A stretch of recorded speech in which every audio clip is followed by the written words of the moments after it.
What's up everyone, welcome back to another video by Clip on my YouTube channel, and this video is going to be about inspiration.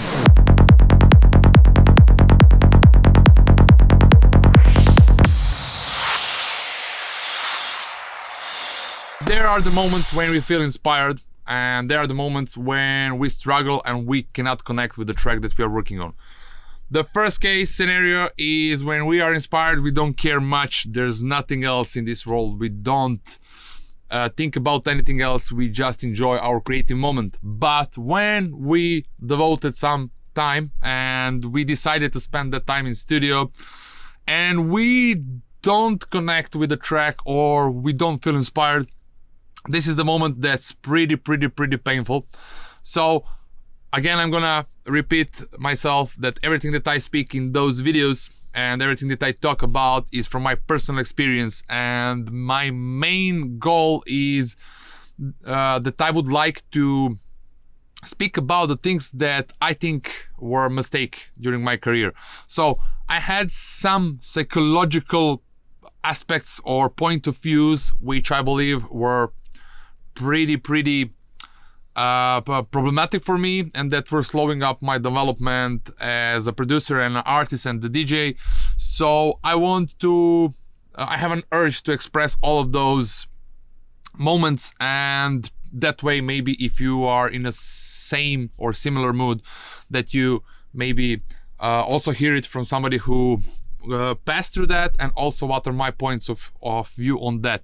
So in general, I had this obsession, it's not an obsession, but I had this point of view that I need to do everything by myself, and that even when I hear and I feel inspired by some track, that I cannot do anything similar to that, because I need to address that all the music needs to come in from inside of me, and that everything needs to be written by me, and that I need to do everything by myself. And I believe this was a good psychological setup, to say, for me to test myself and to maybe experiment a bit more, and that way to learn a lot of things about the music theory, sound design, and that way to try to create something unique. But from perspective right now, they are pretty wrong, because we are all in this together. So when somebody's listening to Psytrance, there's most likely is that person will not listen only to one artist, so it's gonna listen to the whole scene or the whole genre of music. So that means that we are involved as a part in that. So as if we are working on the one thing all together, if we zoom out and we see the bigger picture, then there's nothing wrong in feeling inspired by someone else's work. So what are my techniques right now is that in the last several years I started collecting music that I like and music that usually inspire me. So there's several playlists that I have that I'm collecting for the years right now. So every time I hear a new track that's gonna inspire me, it doesn't matter is it a psytrance or it's a techno or it's a progressive house, but some music that's gonna trigger that feeling inside that created the urge to create a new music as well. So I have that playlist and I save it, and the moments when I feel that I don't have what to say, or that I'm lacking or that there's no inspiration, I'm gonna go through some of those tracks and try to trigger that feeling, and usually that works. So borrowing that trigger, that inspiration from other artists, is something that's really okay, and something that I didn't think is okay in the past. So in general, like even sometimes copying the whole groove or the whole beat or whatever is that it's working inside of it, just to extract it and use it as just as a start for my own work. In general, I never copied something and I kept it until the end, because it just doesn't feel not right, but it doesn't feel good to do something that's already being done. That way I'm always changing the melodies, and the track was already developed, so I used it only as a start point. So right now I want to show you the project that I'm working on, as I really want. Now this is another aspect or another topic that I want to talk about, is that I believe, and I was waiting for the moment that the true progressive starts to come back, and I really feel that that moment is already have started. It's still not on the point where it was, but I think it's gonna be pretty close. And let's say that in the last several years I'm making music that it's not my original style, but it's problematic to change the style of the music BPM wise. That's completely out of the music standards so far.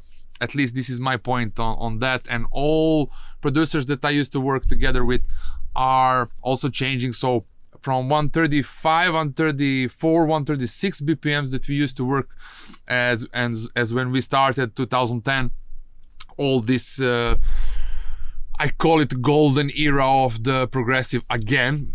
There was one from 2004 till 2008, and then there was another wave from 2010 until 2016, and then everything starts to commercialize a little bit, and everything starts to be more uplifting, and also everything has speeded up. So progressive music, I believe, and I gave my best to try to make the progressive music on 140 BPM, but it just doesn't work. I believe that the cross point is 138 BPM. 138 is the top or the ceiling a BPM range for progressive music. This is how I feel it. And below that, 135, 136 is just amazing. This is when all these repetitions, they have much more sense than in 140. 140, in my opinion, is already uplifting, and it requires a bit of changes and different melodies and risers. Is just that BPM range as I see it. At least I couldn't make any original progressive track in 140 BPM. So I was waiting for that moment that somebody starts, or that group of people are starting to pull that a little bit lower. So 135 is the BPM range which I'm interested in. 136, where I will show what the true meaning of progressive is.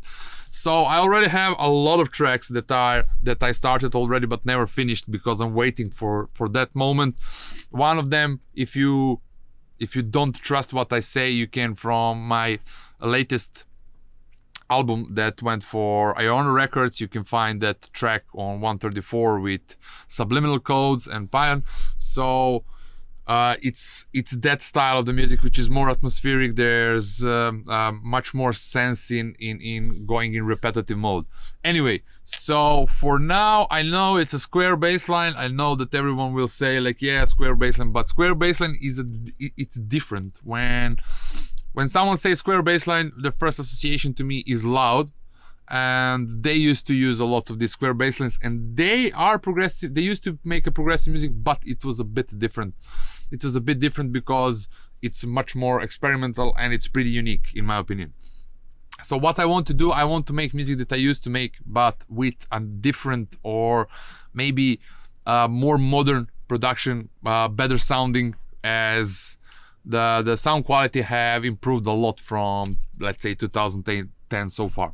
So this is a project, one of the first stages. Actually, I recorded yesterday the video, but I realized that I didn't record anything on the microphone, and that's why I deleted it. But I have changed the bass line in that video, which wasn't success. Anyway, so I had the 3 version of MIDI over here. The first bass line was something.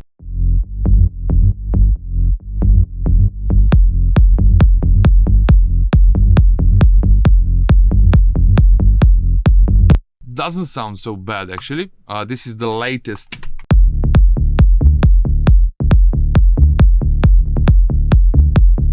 Now this is in D, but previous one.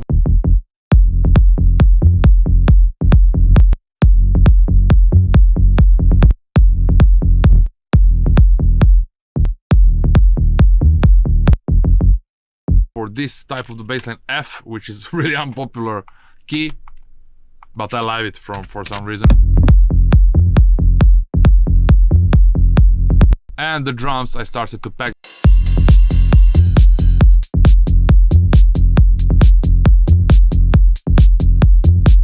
And this is the third.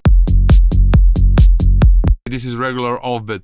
So in general, this is the moment when I'm experimenting, but I try to connect with this track. So if it doesn't work, I'm gonna play some of the artists that are making similar music, or I'm gonna go through some of the playlist. And now what I really want to do is to open a Chrome and go to YouTube and Antics 2004. This is something that I know is gonna inspire me because I used to listen to it a lot. Antics 2004 album. And something happened with the camera or the microphone, it doesn't matter. So I'm gonna find the album that I like and that I know that's gonna trigger, and I'm gonna play it. Listen, and I'm gonna see what is exactly the main thing why this track is inspiring me. So this track or this artist or whatsoever. So I know that it is the groove and atmosphere, something that I like the most and something that I like working on, and that my music is oriented about the groove and these repetitive sequences and also the atmosphere. So in general, I know I'm gonna try to copy first the similar atmosphere with the different sounds, it doesn't matter, but to provide the same feeling as a track that inspired me. And that way I'm gonna borrow the trigger, I'm gonna borrow the inspiration, I'm gonna borrow that emotion, energy, feeling, atmosphere. You can call it whatever you want. In my opinion, I believe this is the emotion, as when we feel inspired, it's triggering some emotions, and those emotions are actually the drive and what is something. This is why I spoke in several videos that your emotional stage is really important for your music, and emotional hygiene is extremely important. As crazy as it sounds, but in general, we are driven by the emotions the most, and if we take care about emotions and if we feel good and right, then the bigger are chances that we're gonna make better music. As by creating the music, at least I do, I'm in a way expressing my emotions, and if I don't connect emotionally to the track that I'm working on, I did it plenty times, but I never played those tracks, as this is the bond when this is how it works for at least to me. And I believe the artists that are kind of saying something, I know this all sounds weird, as it's not 100% clear to me as well what is exactly that is happening, but I'm thinking oftenly about that, and I try to make this theory. But in general, I honestly believe that while we make music, we express our emotions in a way. So is it a groove like for dancing, or it doesn't really matter, but we are trying to through the music to pass that feeling that we felt while we were making that track, and something to pass to the others through listening to the music, that you can experience the same thing. At least this is the case for me. So I know this video wasn't that much of showing so many things, but I really believe it will be good video for some of you who are struggling and that maybe have the same psychological barriers as I used to have.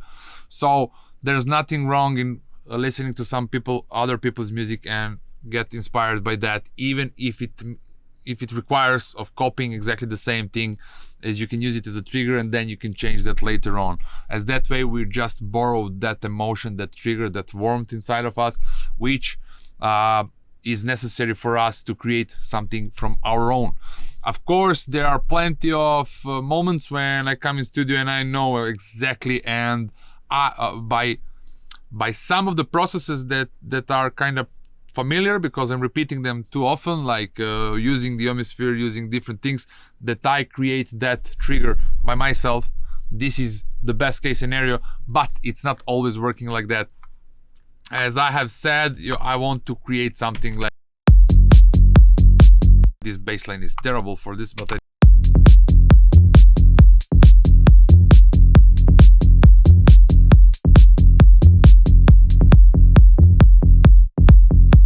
so I'm gonna try to add some atmosphere that are gonna make this track sounds much better, and I'm gonna borrow that from Antics right now. If you never heard this album, just go and write the Antics, LOL, the full album. It's one of the things that it's one of the albums with the best atmosphere. And also, if you are sitting in front of a computer with your mouse and keyboard in your hands and you're trying to listen to the progressive music, it's most likely not gonna work. Progressive music is the best if you are doing something, if you are making lunch, if you are cleaning the apartment, if you are reading a book. This is the moment when you're gonna feel how the real progressive music is influencing you. This is when you're gonna feel the heart of the progressive music, because the progressive music is the background, is the music that should provide the atmosphere for you to do whatever you are doing. Are you having fun on the dance floor or you're doing something else? It really doesn't matter. Anyway, thank you very much for watching and see you soon with another video.